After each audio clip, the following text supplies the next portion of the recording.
and I'll be discussing the importance of developing different income streams in today's climate and focusing on the small business as one such viable income stream. I'll be sharing valuable tips on how to set up a small business successfully and diversify into other areas. I'll also show you how to discover your gifts and your talents and how you can monetize them, all with the aim of helping your dream of becoming financially free become a reality. So join me, Bebe Clement, every Tuesday on Starr Radio at 1:30 p.m. Remember, don't let life dictate to you, rather, put your signature on life. Hi everyone, I'm Bebe Clement, the author of How to Go from Employee to Entrepreneur. Just want to quickly tell you about a new and exciting radio show that I'm going to be hosting called Bebe Means Business. And I'll be discussing the importance of developing different income streams in today's climate and focusing on the small business as one such viable income stream. I'll be sharing valuable tips on how to set up a small business successfully and diversify into other areas. I'll also show you how to discover your gifts and your talents and how you can monetize them, all with the aim of helping your dream of becoming financially free become a reality. So join me, Bebe Clement, every Tuesday on Starr Radio at 1:30 p.m. Remember, don't let life dictate to you, rather, put your signature on life. Get ready for this. Good afternoon, ladies and gentlemen. Thank you very much for joining me. You are tuned into the business show of the week, Bebe Means Business. This is the business show that you need if you want to start a business, if you have a business idea and you want to change it into a business, if you want to grow your business, if you need tips on how to access finance, if you need tips on how to collaborate with other business owners to grow your business, how to sell your business, everything to do with business, we talk about it here. It's your host, Bebe Clement, and I run a group of successful companies. I'm also the author of How to Go from Employee to Entrepreneur. And the reason why I share that is so that you know that I'm not just giving you theoretical tips. I'm walking the talk. These are the things that I've been through and I'm learning as I go along, and I want to share them with you so that you can be a success as well, and we can get there together. There's lots of room at the top. It's the bottom that's crowded. So let's get there together. I want to thank everybody who tuned in last week. Last week was a really good show. We had the most questions that we've ever had in this show last week. So clearly we tapped into something that resonates with all of you. And last week we spoke about networking and the fact that your net worth is determined by your network. Before I do a summary of what we spoke about, I want to do a quick shout out to all the guys that tune in from South Africa. We have a huge following from South Africa. Thank you so much, as well as Uganda, where the following is growing. We appreciate you tuning in, and we're glad that you are getting a lot out of this. Also want to thank Fumi, who tuned in last week with their questions. I hope you got your free gift. It was in the post for you immediately. Hope you got that and you're enjoying it, and you're getting all the tips that you need to be successful in your business. So, like I said, last week we spoke about networking. And we talked about the different places in which you can network. You can network in professional associations, you can network at parties, you can network in social clubs, you can even network at the gym. But I think the key is to be prepared, to always be prepared that you're going to meet people and you just never know who your next customer is going to be. We also spoke about how to, what you need to do when you're networking. I divided that into three, talked about what you need to do before you go for a networking event, what you need to do when you're there, and what do you do afterwards. We spoke about when you're going to go to a networking event, you have to be strategic. You don't just get up and go to every networking event. You have to be strategic. So you have to be very clear in your mind. What exactly do you want to achieve when you go to a networking event? Is it that you want to hear a particular speaker? Is it that you want to get your cards in the hands of 10 new clients? Or is there someone specific that you want to meet? You've got to be very clear so that when you go there, you don't waste your time. You just hone in and do what you want to do. Also, while you're there, there's certain things that you need to do. The importance is that you make sure that you are memorable. You connect with people. You don't just go there and talk or hand out cards. You connect with people. And like I said, make yourself memorable. Also, when you finish attending a networking event and you go back to your office, what do? And we spoke about how you have a casual interaction with a prospective client. Maybe you send them an email just to remind them, oh, I'm Bebe Clement, I met you at so-and-so event, it was really a pleasure, hope we can stay in touch. No hard sell, just staying in touch. And I left you with the memorable quote that networking is not a one-night stand, it is a long-term relationship. So you've got to be willing to put in the work, you've got to be willing to woo the customer. So enough about networking. Welcome today to how to use branding to grow your business. How to use branding to grow your business. Now, this is really important. I mean, we hear this all the time. Oh, I love this brand. This brand is really good. Oh, I can't stand that brand. But you know, very few people, if you sit them down and ask them, can actually tell you what exactly branding is. So I thought I'd go through that with you because it is so important, especially if you're a small business and you're growing your business as a personal brand. It is so important that you build your brand properly, because if you don't, it can totally mess up your business. And if you do, it can open you to opportunities unimaginable if you build the right brand. So let's go through that. Are you ready? Get your iPad, get your notebook, get your pen, whatever it is that you need to take notes. And I understand loads of you do take notes, which is great. And let's go. Are you ready? How to use branding to grow your business. So the first thing I want to do is look at what is branding. But before we get to that, we're going to look at what are the things that make up your brand. There are certain things that individually are not your branding, but they are ingredients of your branding. So look at it like this. Suppose you were cooking a pot of stew and you had loads of ingredients. So you've got the salt, you've got the pepper, you've got the tomatoes, whatever. The salt is not the stew. The pepper is not the stew. The tomatoes are not the stew. But when you put them all together, you get a good pot of stew. If you put them together right, the recipe is right, you get a really good pot of stew. So that's how I want you to have a look at branding. So the things I'm going to speak about now are not individually your brand, but they are collectively your brand. And individually, they are very important. So let's have a look at them. So the first thing is your logo. Your logo. Now, I hope you can see this. This is my logo. The top bit is my logo. And it says, put your signature on live. Can you see that? Okay, there we go. Put your signature on live. That's my logo. And the whole part of that is my logo. The whole wording is my logo. Put your signature on live. And the wording of my name, Bebe Clement, all that is my logo. Now, not only are the words my logo, let me try again. Not only are the words my logo, but, yeah, let's start. Even the font, you can see the font. The font is italicized or is in italics. And that's for a reason, because the strap line, and I'll go into the strap line in a minute. The strap line says, put your signature on live. So I wanted something that looked like a signature. So not only are the words Bebe Clement part of my logo, but the font that I use, the italicized font, is also part of my logo. So if you see my name, Bebe Clement, just written in ordinary words, not italicized, that is not my logo. Okay, so that's quite important, and I'll get back to that in a minute. So your logo is really important, and it's a really strong ingredient of your brand, even though it's not your brand by itself. So you must get your logo right. Don't just pick anything off the internet.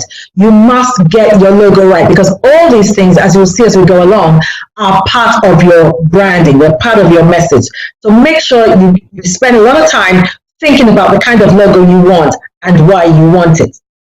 Now, another thing that's important in your branding are your colors. Your colors. Now you can see that my colors are green, light green, and red. light green, ignore the bottom bit for a moment, light green and red. Now, because I'm building my this particular company, I run a range of companies, but this particular company is my personal brand. It's my baby, so it's my personal brand. And so I wanted everything to do with my branding to have a personal touch. Now, I originally wanted to have this green and lilac. That was what I was originally going to have as the colors for my logo. But when I came up with that, my marketing manager very wisely told me that, Bebe, if you have lilac on your logo, it will alienate the men. I was not convinced of that, I gotta be honest, but I did my market research and she was actually right. I found that once men saw lilac in the logo, they automatically thought that whatever product or whatever service I was offering was aimed at women. And so, as that is not the case, in fact, a lot of my clients are men. And interestingly, when I look at the statistics in relation to this radio show, the majority of the viewers are men. So it's very clear that when it comes to business, it's still a male-dominated area, even though women are indeed catching up. So it's really important that you choose the right colors for your target audience. Now, you will see that the words, "put your signature on life," are in red. Now, again, there's a reason for that, because the statement, "put your signature on life," is very instructive. Very instructive. It's very demanding. It's really telling you what you need to do, and you need to do it now. So it's very instructive. So there's a reason why it's in red. When you want to give somebody an instruction, when you give them an order, it's really good to put it in red because it grabs their attention. It lets them know that whatever is coming is serious. You can't mess about. So because of the instruction I'm giving them, put your signature on life, and put in this context is used as a verb, so it's a doing statement, then that's the reason why it is in red. Okay, so can you see that you have to take time to think about your branding? You don't just build a brand, you take time to think of what it is that you're aiming at. Okay, now again, the strapline, my company strapline is "put your signature on life." Now, because it is so demanding and so commanding, that passes a message to anybody that's going to hire me to speak. Of course, I'm a speaker. So anybody that's going to hire me to either speak or train, that gives them a flavor of what they can expect when they hire me. So let's say, for instance, one of the things that I'm hired to do is to help companies motivate their staff. So they know when they've engaged with my strapline, "put your signature on life," they know that if they hire me to come and speak to their staff are going to be inspired, they're going to be instructed, they're going to be motivated, they're going to have a feel of get up and go, there's no room for mediocrity. They understand that from the message they get from the strapline. So it is important that your strapline conveys the message that you're trying to get. What is it that they're going to what can they expect when they engage with you? It's important that your strapline tells them that. Now, going a step further is your mission statement. Now, I don't particularly have a mission statement for Bebe Clement because I think my strapline says all that I need to say. But some companies have a mission statement, and the mission statement kind of enlarges upon the strapline. It gives you an even deeper understanding of what that company stands for. It reflects and imbibes and conveys and communicates the values that that company stands for. So let's say, for example, Starbucks. The mission statement for Starbucks is that they exist to inspire and nurture the human spirit, one cup, one person, and one neighborhood at a time. I love that, I must say. I love that. So they want to inspire and nurture the human spirit, one cup, one person, one neighborhood at a time. Now, when you read that statement, you get a feel of what they're about and what you can expect when you engage with Starbucks. So In other words, what they're saying is that this is not your typical coffee shop. We don't want you to come in, slap £10 on the counter and grab your coffee and dash off. That's not what we want. We want you to stay a while. We want you to relax. We want you to step away from life a bit. We want you to recharge your batteries. We want you to we want to spoil you a bit. We want you to step away from your troubles. We want to create an environment of home away from home for you. All that is conveyed in their mission statement. And haven't they done that? They've totally changed the way we look at coffee houses. Prior to Starbucks coming on the scene, coffee houses were pretty impersonal places. You came in, you bought your coffee, you left. But that's not happening anymore. They've totally changed how we view the coffee shop. So much so now that it's not unusual for schools to take their children, their classrooms, down to Starbucks and have story time. Have story time. So all these kids are sitting there on their bean bags or their big cushions, and their teacher is sitting there reading them a story in what is effectively a coffee house. But that's because their mission statement has engaged with their clientele, and their clientele have taken up the challenge, so to speak, to engage with them on those terms. And so it is so much more than just a coffee house. Okay, so you can see that your mission statement is so important. And as a result, they have been able to corner a majority of the coffee shop space just by their mission statement. Getting across the message that they wanted to convey. Now, another thing that is also part of your branding, an ingredient of your branding that people don't often think about, is the public statements made by the company or people who are decision makers in the company or who are considered to be the face of the company. Now, the reason why I draw your attention to this is because in this day and age of social media, you have to be very, very careful what you say. Sometimes you can say something that you think has absolutely no correlation and no connection to your company and the activities of your company, but are perceived to be so because now people perceive what you say as being part of your brand. And if you are not careful, it can damage your brand greatly. In the reverse, if you say the right thing, it can greatly attract new customers. And I want to give you two examples of two people whose words, unfortunate words, totally almost destroyed the brand. And I'll start with BP, British Petroleum. Now, I don't know if you remember this, but in 2010, BP had the worst environmental disaster almost in history, I think. They had definitely the worst oil spill off the Gulf of Mexico. And the effect of that oil spill is still being felt today. And as a result of that oil spill, 11 people died. The coastline was destroyed. The marine life was destroyed. And like I said, the effects thereof are still being felt today. Now, the chief executive of BP at that time was a guy called Tony Hayward. And of course, deservedly, he got a lot of flack from the public and the media regarding this oil spill. And he came on TV, and during an interview, he said, he was moaning basically, and he was saying, I just want my life back.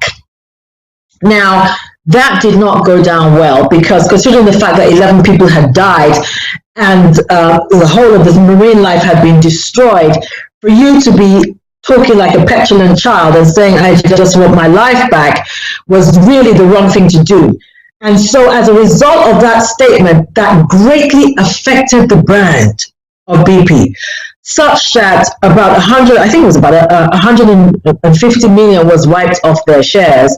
And in the end, he had to resign, and they had to have a total rebranding of BP as a result of those words.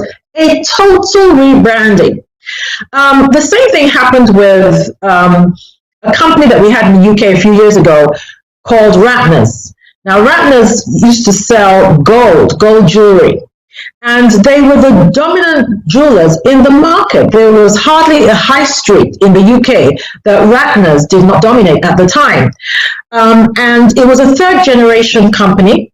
And the managing director at the time was a guy called Gerard Ratner.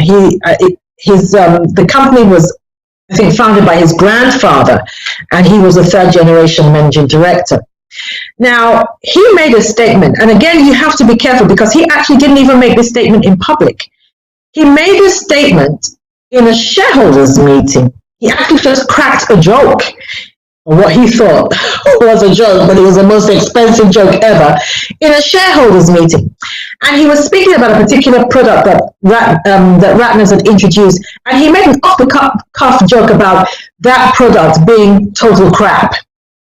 And unfortunately for him, the press got a hold of that comment and slapped it all over the front pages of the news the next day. And the public didn't take kindly to being told that when they spend money at Ratner's, they're spending money on total crap. And as a result of that little statement, that little joke, 122 million was wiped off their shares within a week. And in the end, Gerard Ratner had to resign, and that company was wiped off just because of that unfortunate joke. So can you see how important it is that you say the right thing with the realization that what you say affects your brand, even if what you're saying is not related to your company or your goods and your services? Okay. Now, another part of your brand and that attracts people or helps you get new clients are the activities of the face of the company. And these activities don't have to have anything to do with the company themselves. So when you think of somebody like Richard Branson is a fun-loving guy. He doesn't take himself too seriously.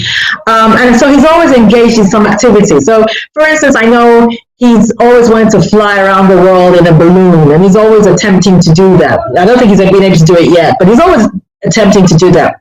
Now, even though he's flying around the world in a balloon, has absolutely nothing to do with Virgin Services, and their products, but it feeds into his brand.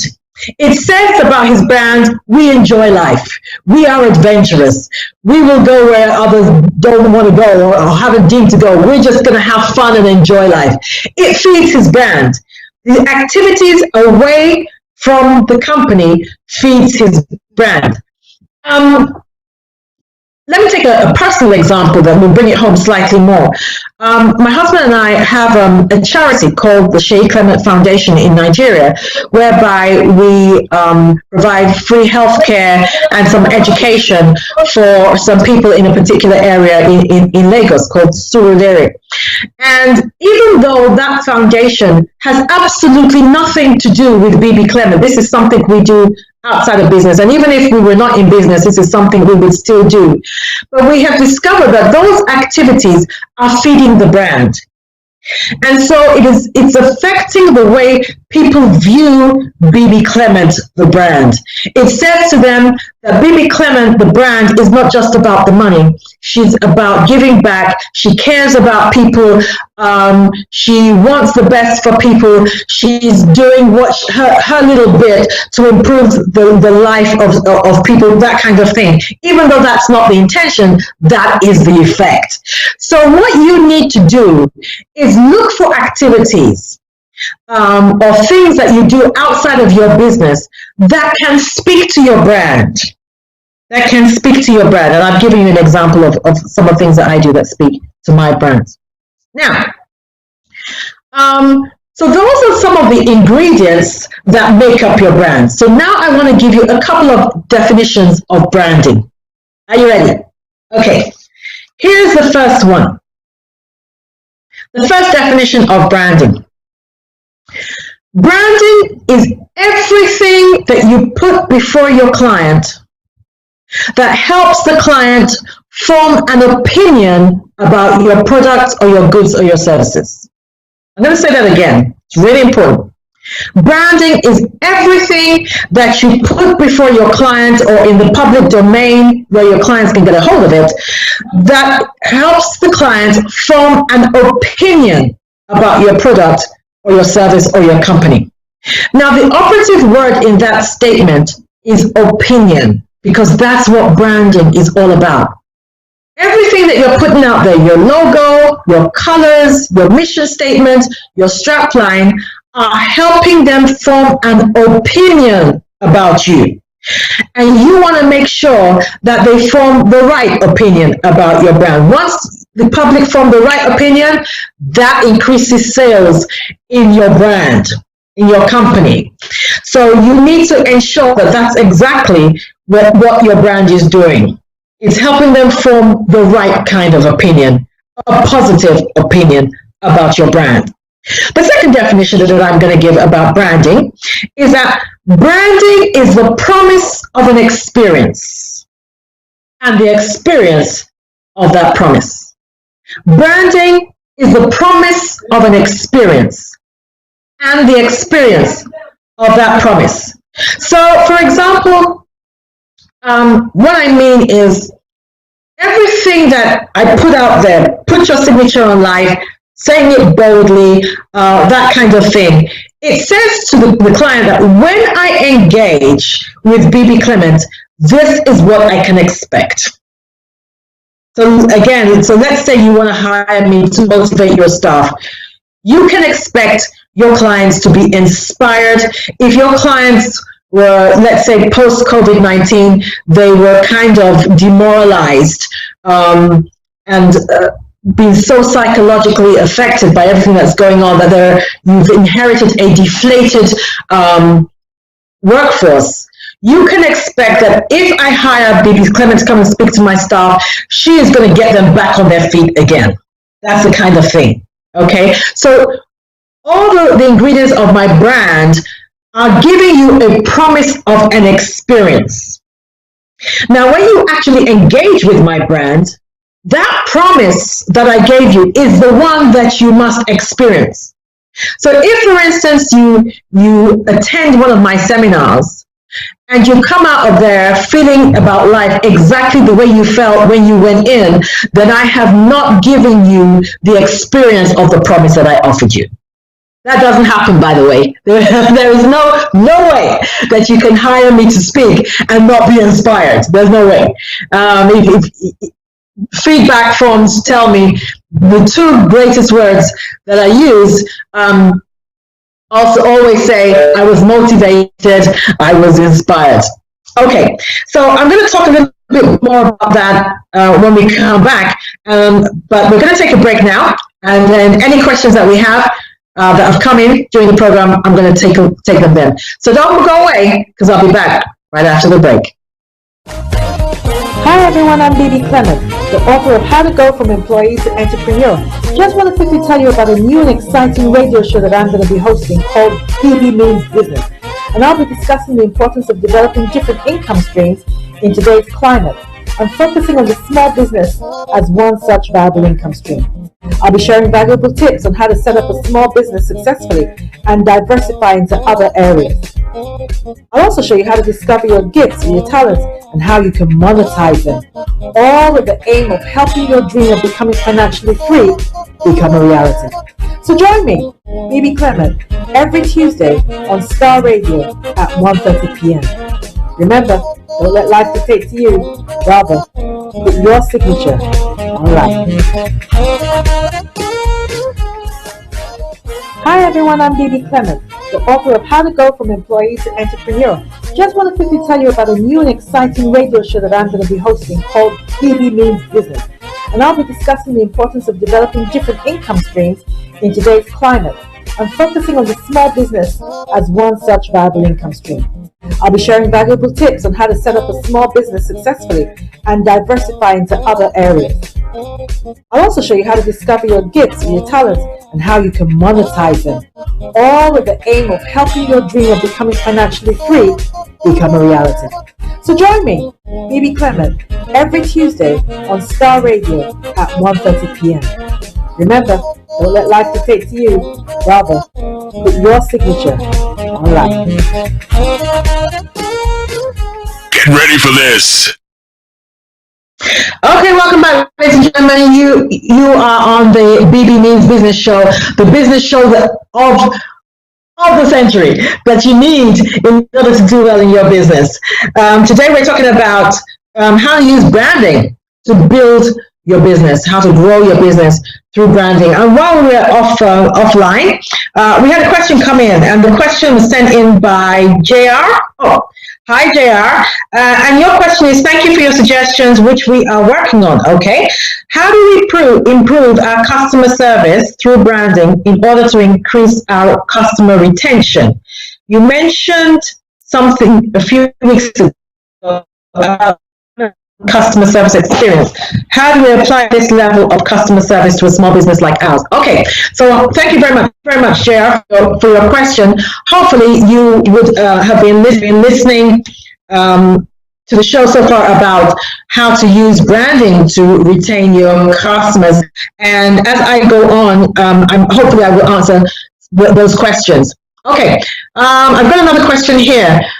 I've been very grateful for your advice. I gleaned from the program last week. I'm running a small business selling costume jewelry, mostly by word of mouth. I would like to expand my client base and would like some advice on how to expand my market. Well, again, your branding will help you do that. And as I go on, you should be able to pick up some tips as to how to use your branding to do that. Okay, so here we go. So just before the break, I gave you a definition of what branding is. One, it is everything that you put before the clients that helps them form an opinion about your company. And secondly, branding is the promise of an experience and the experience of that promise. So let's say your marketing material is very slick. You have this really nice glossy brochure. It looks really expensive and everything like that. And there are pictures on your website of your office. It's really, really nice, glass all over the place, and it looks really, it just looks very expensive and very nice and everything like that. What you are doing is helping the client form an opinion. So the opinion that the client is likely to form is that, okay, when I engage with this client, they are going to give me really good customer service because their marketing material is really good. Their offices look really expensive and classy. So I'm going to get really good customer service. So if that particular client has that expectation of that promise, and they ring your office and your phone just rings and rings and rings and nobody picks it up and there's no voicemail, then you have defaulted on the promise that you gave them. Their experience is not the promise that you gave them. And remember that branding is a promise of an experience and the experience of that promise. Okay, so I'd like to talk about things to consider when you're building your brand, because if you consider these things, these will help with your customer retention and your customer growth. Okay, now you need to think about, what are your key strengths? What is it that you do really well? What are your key strengths? And use those key strengths in your brand, interweave them into your brand, let them be dominant features of your brand. One of my key strengths is that I'm very passionate about people doing well in life. Hence my strapline, put your signature in life. I'm a strong believer that you can be the very best that you can be, irrespective of the hand that life has dealt you. I'm passionate about that, and that comes across.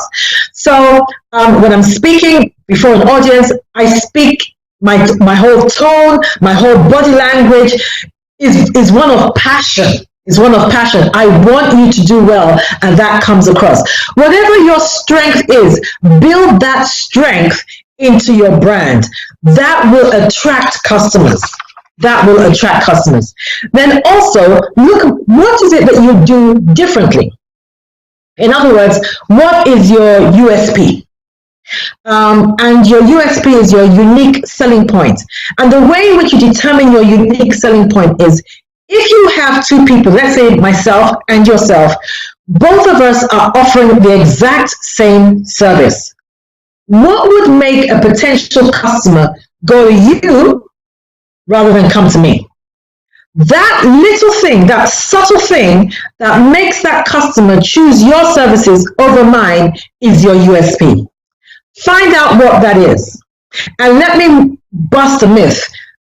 People often think that that ingredient is price. It's not true. Most customers will pay more. They'll be happy to pay more as long as you are offering them a promise.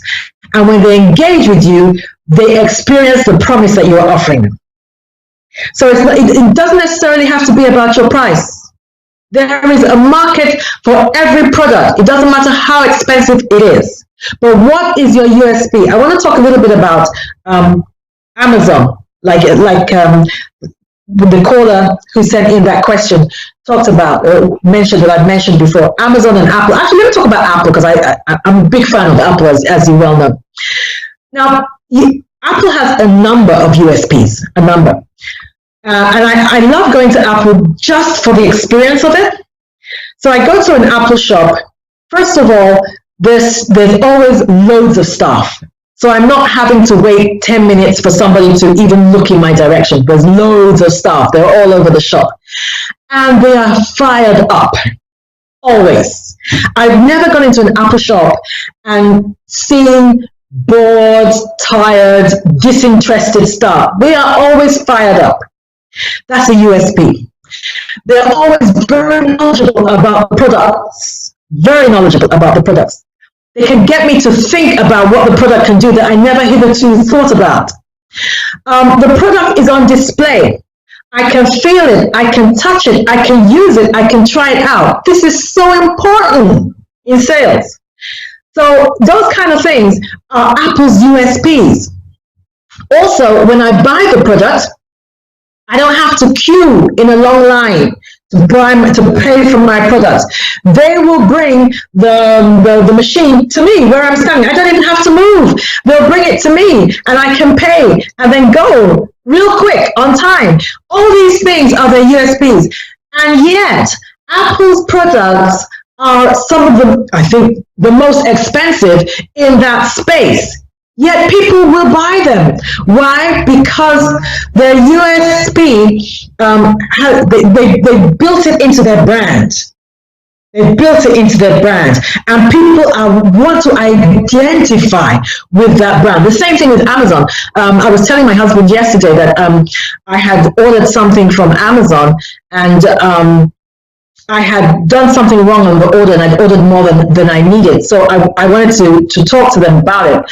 So I called them, I went on their chat line, and the minute I went on their chat line, they asked me, they brought up an image of the most recent product I bought, and they asked me, is your query to do with this product? Now, for me, that is fantastic because it means I don't have to wait to speak to someone and then go through the whole story of why I'm ringing. Already they've identified why I might be ringing.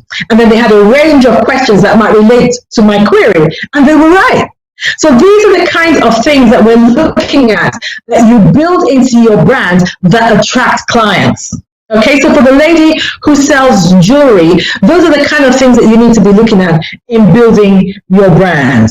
Okay, we're very quickly running out of time today, so I'm going to quickly go on to the other things that you need to consider when you're building your brand before I round up the show. Okay, who are your clients and what do they do? So, for instance, I spoke earlier about if your clients, if you're selling a product that appeals to men, for instance, then that would inform the kind of colors that you would use in your logo, so that you don't alienate the people that you're trying to attract as clients. The same thing as with women. There are certain colors that appeal to women. So again, your branding will attract your clients if you get your branding right.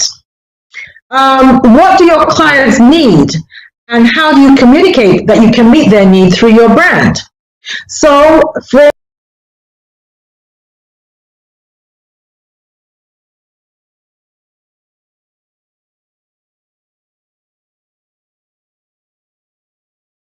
instance, again, using my brand for example, if my clients need to motivate their staff, how do I communicate to them that I'm the girl that they need to hire? So, for instance, I might have a video marketing piece of material that I put on my website showing me speaking to a lot of people, or a previous training session I've done, and the MD of that company giving a video testimonial of how their bottom line had increased substantially following me coming in to work with them. That video is part of my branding. It tells a prospective client that if you hire this person, this is the result that you will get. Okay? And that's what clients want to see. That's what attracts clients. Clients don't just want to throw a lot of money at you. They want to be able to clearly see the difference that hiring you makes in their business. Okay. Okay, I've answered that question. That was the one about the jewelry. I've answered that. So let's look at the message that you want to send in your brand. Whenever you do your branding, the message you want to send has to be clear, consistent, and coherent. It has to be clear, consistent, and coherent. Before I go into that, the question come in says, as a woman, I believe that you understand my dilemma. I have 2 children, both girls. They're 15 and 13 years old. I'd like them to be involved in the business. How do I get them to be involved in the business without putting too much pressure on them? I would like to leave the business to them when I retire. Very good question. Now, I'm a strong believer that you should get your kids involved in your business very early. Very early. My children are involved in my business, and it might not be anything major. It might be helping me set up. My children set up all the material for the radio show. But when I go to events, my kids are there. They man my stand, so they engage with customers. They learn skills. They learn how to deal with customers, so they learn customer service. They learn to identify what customers want. They learn to identify which products are selling and which products we need to remove. They hand out feedback forms. They learn to interact with people. All those kind of things. It is really important that you get your kids involved and you get them to understand business.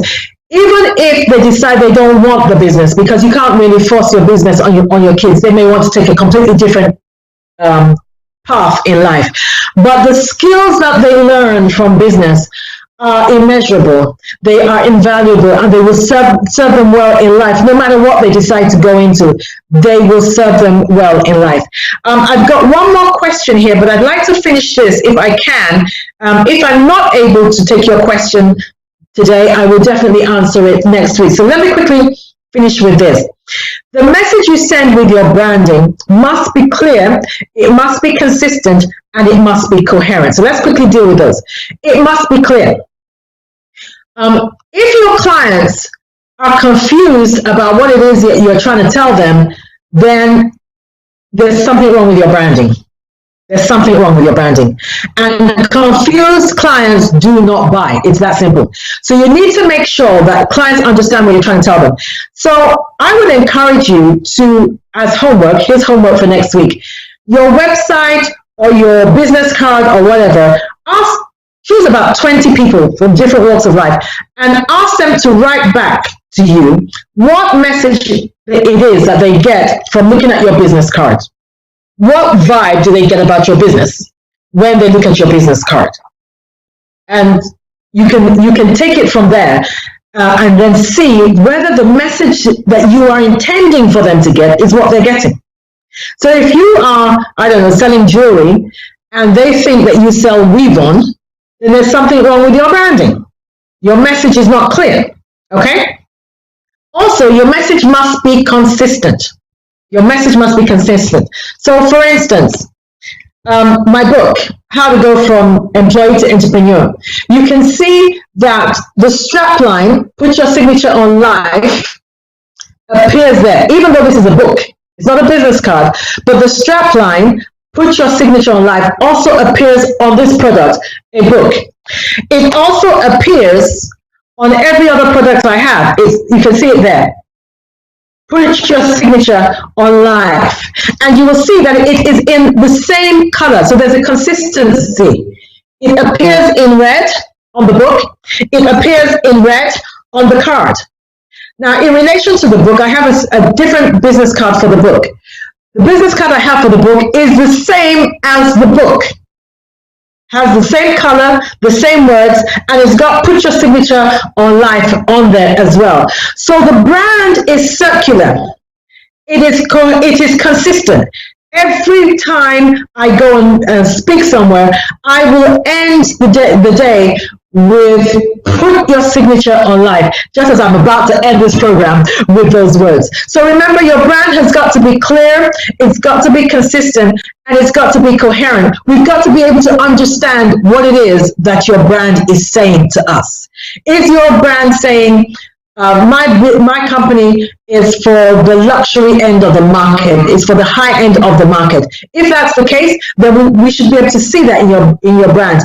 Is your business saying, no, I cater for the lower end of the market? If that's the case, then we should be able to see that in your brand. Your branding must be clear, consistent, and coherent. And if it is, that will not only attract customers, but more importantly, it will retain customers, because a good brand breeds loyalty.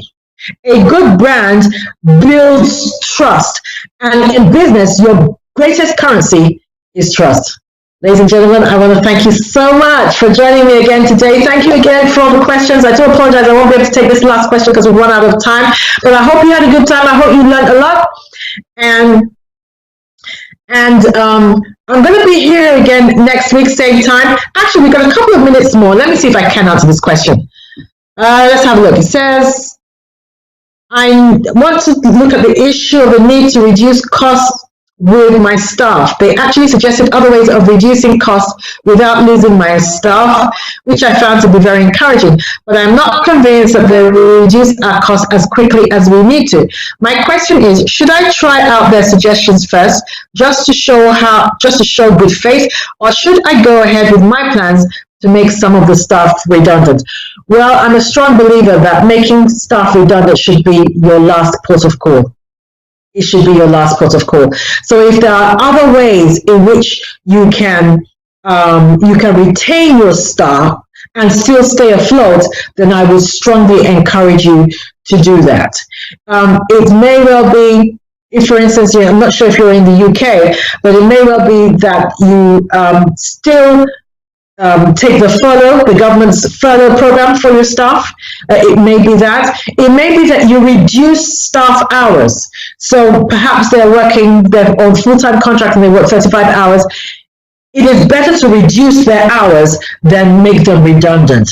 Anything that you can do to reduce your overhead. So for instance, is it possible for your staff to actually work from home permanently? If it is, then that will reduce your overhead considerably. I was speaking to a client yesterday and she was asking for advice as to whether she should give up her premises. And when we spoke about it, actually, she doesn't need her premises. In all honesty, she doesn't need her premises. She could run that business online. And so I was able to get that across to her. And that's going to save her a considerable amount of money. We were looking at about 20,000 in rent for her office. So yes, redundancies sadly sometimes are inevitable, but do whatever you can. Implement other strategies to enable to retain your staff if you can. I think we've come to the end of the show. Ladies and gentlemen, thank you very much for tuning in. It was really good. I had a lot of fun. Thank you for all the questions. Keep them coming. So tell other people. I'll be here same time next week. Stay safe, stay well. And remember, don't let life dictate to you. Rather, put your signature on life. Have a great night. Hi everyone, I'm Bebe Clement, the author of How to Go from Employee to Entrepreneur. Just want to quickly tell you about a new and exciting radio show that I'm going to be hosting called Bebe Means Business. And I'll be discussing the importance of developing different income streams in today's climate and focusing on the small business